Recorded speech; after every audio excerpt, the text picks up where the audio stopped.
Morning Pioneers ni Mtumishi. Tugiye kuganira ku kintu kiriko cigwako na Pi Core Team bise ngo Pi Inheritance Policy. Ni ukuvuga ngo bariko barashira muri blockchain cyangwa se muri za Pi browser zacu uburyo umuntu ashobora kuzotorana uno mutungo wiwe wa Pi cyangwa se wa coin za Pi azoba yaramininze, canke mu majambo make umuragwa w'ubwo butunzi bw'umupioneers yabushatse. Ico kintu kizokorwa mu buryo bworoshe kandi vyoroshe gukompleta,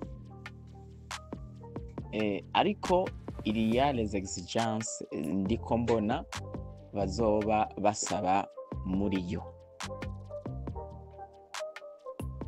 Ica mbere uzotegerezwa gushiramwo umu héritier canke umuragwa w'ubutunzi bwawe mu gihe utazoba ukihari, ashobora kuzokoresha Pi wizera, umugore wawe, uwo muvukana canke papa wawe mu gihe utarashika mu bigero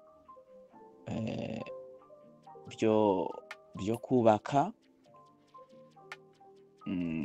canke umwana wawe ushobora gushira tuzoshobora putinga muri Pi browser. Iyo option bariko bakora Pi Inheritance Policy zizoba ziri muri Pi browser hariya dusanzwe tubika ubutunzi bwacu canke dusanzwe tubona migration yibaye bazishira. Murabona ko ubu Pi browser ntago bakitwandikira ngo welcome to Pi browser, bandika ngo welcome to Pi ecosystem. Ubu ecosystem ya Pi iri kibera muri Pi browser.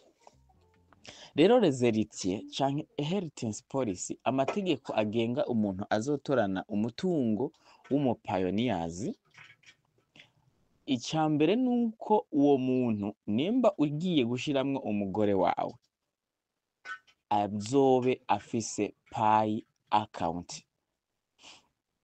Nukuvuga azobe yaramininze Pi. Ugiye gushiramwo papa wawe azobe yaramininze Pi, umwana wawe gutyo azobe yaramininze Pi, kugira ngo igihe azoshobora gushirwa muri les héritiers bawe, uzoshobora gushira mu bashobora kuragwa amapayi mu gihe utazoba ukihari, uwo mutungo wawe uzosigara ukoresha abagukomokako.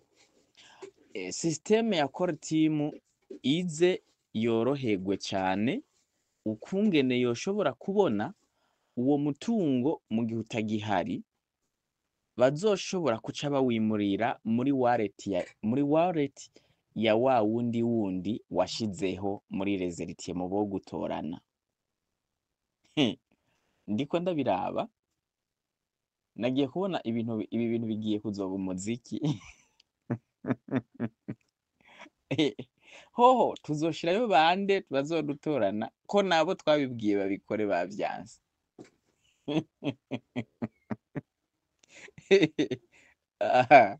Aja je ndi kubona ko ari ibintu kabisa bizoba umuziki. Ariko igihe kiracariho umuntu ashobora kumva no makuru akaba yumva ko buno buzima iyi si tubutije Imana, akanya n'akandi ishobora kudusinziriza urukiro ry'urupfu. Nimba afise smartphone canke se telefone ya Android ari wenyene mu muryango, niyikabaganye agura ka Android ka nyina w'abana, canke yikabaganye agura ka Android k'imfura yiwe y'umwana, canke yikabaganye agura ka Android ka se wiwe. Minimum nimba warabimubwiye akavyanka, ukaba wumvise ino audio ntanze uyu munsi ukungene bariko batunganya Pi Inheritance Policy, kungene payi iriko iratunganya abazotorana umupiyoni atagihari. Koresha umwanya waplike payi na P-Browser ubishire muri telefone, wandike izina ry'uwo muntu wipfuza ko azoshobora kugutorana, utangure kumumayiningira konte ya Pi network. Basi nimba yaravyanse wewe uca utora iyo telefone ubandanye ugenzane umumayiningira, kuko woca uyimuha telefone ntago yomina.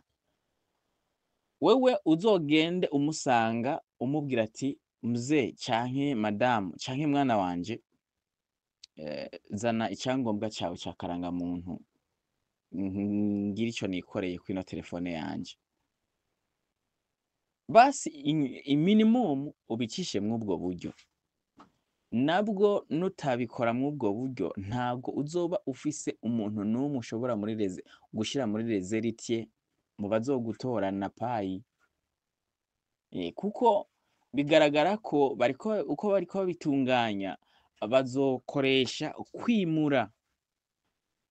Niwaba utakiriho bazoshobora gutegekanya nk'igihe runaka. Babona ati none uyu muntu haheze umwaka urenga payi yiwe itariko iragira transaction, itariko iragura canke itariko iragurisha, ubwo yoba akiriho? Afite bazoraba minimum y'ibihe runaka bariko bararaba konte y'umuntu itakiriko iragira movement. Bazohita bashobora kubona ati uyu muntu kabisa uko bigenda kose ntakiri mu bantu bakiri bazima, kuko barabona ko in the future muri kazoza ntago umuntu bizokunda kashobora kuzobaho atariko aragira transaction ya payi. None uzoba uri kuragura iki? Uzoba uri kurigisha abana mu mahera yahe? Uzoba uri uragura ibintu biva mu mahanga mu mahera yahe? Rero core team kuzobona canke se system izo birongowe n'ama AI kuzobona konti itariko iragira ama transaction, ni ibintu bizoyorohera cyane yisunze igihe runaka izokwiha konte y'umuntu itariko irabuja. So bazoshobora kwiyumvira ati iyi konti yaraheze umwaka nta rotre nta versement iriko irakora. Uwo muntu rero bishobora kuba atakiriho. Rero reka turabe konte y'umu heritier canke se turabe konte y'uwo yaduhaye yoshobora kuzomutorana, turabe kurikira movement. Acasa AI zice zibona konte y'umwana wawe washizeko canke papa wawe canke umugore wawe, asange iyo konte iriko iragira movement de va et vient. Bazohita bafata ya mapayi yarari kuri wa muntu bace bayimurira muri konte ya wa mu heritier wawe. Ubwo rero ubwo butunzi buhite buja kubandanya bukora igikorwa kuri wa mu heritier washira muri Pi blockchain. So yari iyi update ndiko mbona muri core team bariko batunganya, akanya n'akanya barayidusukamwo, mube murayumva imbere yuko bayiza yozejo, yoza mu ndwiza, yoza mu kwa 12, yoza mu kwa mbere, ariko muzobe mwumvise amakuru y'ibivugwa kuri iki kintu y'ibijanye n'abazodutorana n'amategeko basabwa kuba bujuje. Rero mukabaganye murondera agatelefone mubigenze mw'ubwo buryo kugira ngo mu gihe umuntu atazoba kihari, uwo mutungo wawe utazoguma uri mu kirere co muri blockchain ataco kiriko kimarira abawe kandi wari waragikoreye. Okay, mtumishi. Okay, again turasubira mu kanya nimbona andi makuru ashushe kandi yihutirwa.